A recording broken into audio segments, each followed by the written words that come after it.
correct. Okay, let me ask Carol, because this is a question that maybe representing the fire union you would prefer not to answer, and okay if you don't. But I sort of think that I'm one of the dumbest public people around, and that my question comes up that it might be good for the public, if I don't understand it, to maybe get some response from it. But you may not want to respond to this question. But what was it that the police union did that sort of made the city happy? They seemed to very smoothly accepted a contract, and they seemed to feel like they were getting cooperation from the police union. You just hit it on the head, cooperation. I don't know. That's a fantastic question. I think you're going to have to pose to the city, because what we've offered gives more savings, and this is not a cut on the pension or on the police department's pension, because they have definitely done everything that they can to try to take responsibility for their pension.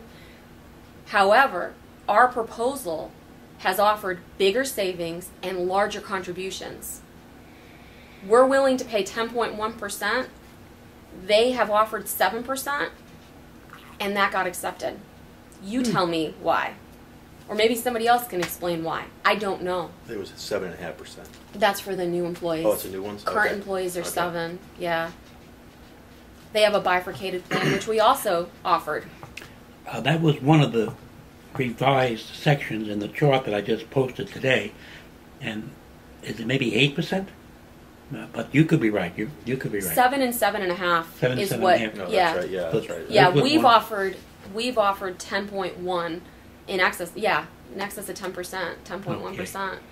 Your opponent Rita had sent me a chart I think he got from the Municipal Civil Service pension organization of some sort, and Ken Parker was very fast to say, wait a minute, this is not up to date, and they sent in the new figures, and I know there was a problem on what the current members are contributing. Let me just speak a little bit on that. I can't really speak for the police department and their negotiating team and what they went through, but like I said, we bargained in good faith this whole time. We've offered and offered, and it seems to me like the city's being vindictive towards us because we have fought for our members. Like I said, I don't know what the police department, what their negotiating team, what they did and what they agreed to, but you know, we're just trying to protect our members and our benefits, and it seems like the city doesn't like that. They want somebody to just say yes to whatever they propose, and we're just not going to do that. We're doing what's right for our members, and we're trying to help our pension, and they're not letting us do it. I can't understand it. It just appears to me like that it's more an emotional thing, like we mentioned earlier, than a common sense thing. I'm at a loss too, just from the information. Well, you're at a loss. We're at a loss. that I'm getting, and as to what exactly they want in the long run. Of course, there's no chance of breaking the union, right? Because I was in a situation where you actually could break a union up in the state civil service organization. And We can choose to. We as union members can choose to, but You that can. desire's not but there. the city can't just, in any way, break your union down. Well, not. I mean, they can go about it in maybe different ways than just to say they're going to break the union. That would, you know. Well, we'll break your power maybe, but influence, but not actually disband the union. Although, if you were given over to the Volusia County whole entire fire system, would your union still go with you and represent you? We'd be one of the most powerful unions in the entire area, because when you think about it, my brother used to be the president for the fire union there, and he's currently a firefighter there. They have close to 200 employees. You tag on an extra 50 employees there, we're going to be the biggest union in the area. Yeah. With more members, you become more powerful. That's true. And you know But then it'd be a Volusia County problem and not a city's well, problem. here's the problem. Just like, you know, we had that analysis of the fire pension not too long ago, a week or two ago, in city council chambers, and the question was posed, I can't remember by who, what happens if we go to the FRS system, the state pension plan system? You know, I would assume they're inquiring about getting absorbed by Volusia County.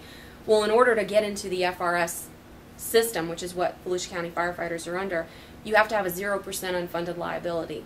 We don't have that. Or you have to pay it off. We don't have that. So what the actuary explained was correct. Or I'm sorry, what Patrick explained was correct when he said, not only are you going to be responsible for the unfunded liability, but you're going to be expected, the city will be then on the hook for the 23% that they have to contribute in. Does that sound smart? Mm-hmm. Incredible. And up to this date, I believe the savings have been $6.1 million by staying in the 175 chapter plan, which is what our pension system is, as opposed to being in the FRS pension system. Mm. That's how much the city saved. Yeah. It's incredible. Okay, let's see. Cover that. Okay, what items would you just like to cover that I might not have hit on? I think one of the important things is for maybe the public to get a better understanding of what this contract that the city wishes to impose upon the firefighters will mean. We're trying so diligently to work towards getting a solution for the pension to fix the problem. And, you know, as we stated, we've offered, you know, in excess of 10% that continuously gets rejected. That offer is still on the table. That resolved contract that the city wishes to impose will save, per their actuary, it's not a number I'm coming up with, it's their actuary they paid for, saves roughly $200,000 a year. But they're going to give up the free money that comes in from the state and premium tax dollars, which is roughly $300,000 a year. So when you've got $200,000, but you used to get $300,000, now you have a deficit of $100,000 that the city's now going to have to pay to stick it to the firefighters. So not only that, but on top of it all, if they go back retroactively and do not maintain the standards that we've had, they're going to have to pay back that money, which could be around $600,000, back to the state because they didn't maintain the appropriate levels. Worse off, the citizens will continue to be on the hook for the taxes, which is approximately 1.85%. And rather than that 1.85% going into helping the pension, it will go back to the state, they will still have to pay it, and it will get dispersed to other cities. And in that meeting that we had, where in the council chambers where we discussed the fire pension inside of there, the mayor sat there and said, this is about the citizens and taxes. If that's the case, how do we expect our citizens to pay on something that has no benefit, goes back up to the state? Is there a possibility, because some information came to me, and I glanced at it kind of fast, and what it seemed to me was that it's a possibility that the city may want a contract where you would have to pay back money that you would owe.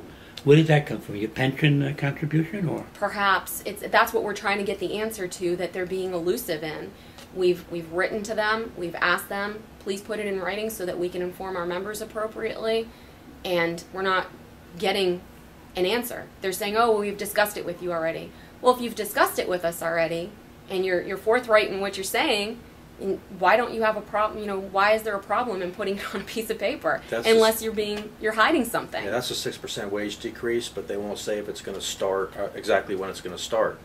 You know, is it going to go back to the beginning of this contract with 2008, or is it going to start, you know, from this point on? Or they won't give us a time, and we can't vote on something we don't know what the outcome's going to be.